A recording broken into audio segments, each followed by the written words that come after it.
السلام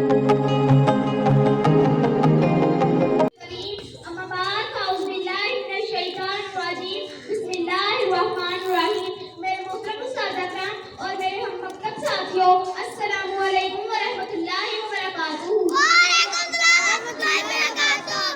مجھے آج آپ لوگوں کے سامنے جس موضوع پر نقشائی کرنے کا موقع ملا ہے وہ ہے ہمارے شاعر مشرق ڈاکٹر علامہ محمد اقبال۔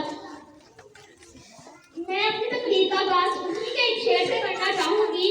قوت عشق سے ہر پست کو بالا کر دے، قوت عشق سے ہر پست کو بالا کر دے، دہر میں اس میں محمد سے اجالا کر دے۔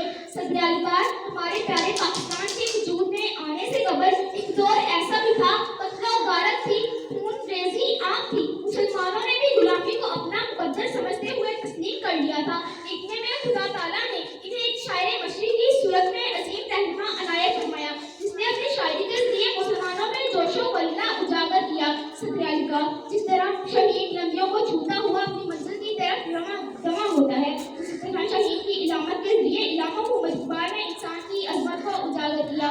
صدر علی کا اقبال کون؟ وہ اقبال جنہوں نے صوبہ پنجاب کی سرزمین شہر سیالکوٹ میں ابتدائی پرورش پائی، جس نے اپنی تعلیم کے ذریعے قلم کو شاعری کی صورت میں چلانا سیکھا، جس نے اپنی تعلیم کے ذریعے ایک ایسا مینار تعمیر کیا جسے پاکستان ایک نئی قوم پاکستان کی صورت میں دکھائی دیتی ہے۔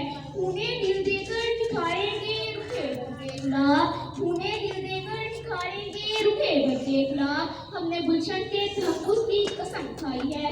صدر کا میں گلشن کے تحفظ کی قسم کھا کر کہتی ہوں کہ میں ڈاکٹر علامہ محمد اقبال بن کر لوگوں میں ان کی شاعری کے ذریعے جوش و ولولہ کا تحفہ دوں گی۔ اپنی تقریر کا اہتمام اس شعر سے کرنا چاہوں گی۔ اقبال تیری قوم کا اقبال کھو گیا، اقبال تیری قوم کا اقبال کھو گیا، ماضی تو سنہرا تھا مگر حال کھو گیا، وہ روبے دبدبا جلال کھو گیا، وہ روبے دبدبا جلال کھو گیا، وہ حسن بے مثال جمال کھو گیا۔ اقبال تیری قوم کا اقبال کھو گیا، ماضی تو سنہرا تھا مگر حال کھو گیا۔ Subscribe now and press the bell icon. Never miss an update.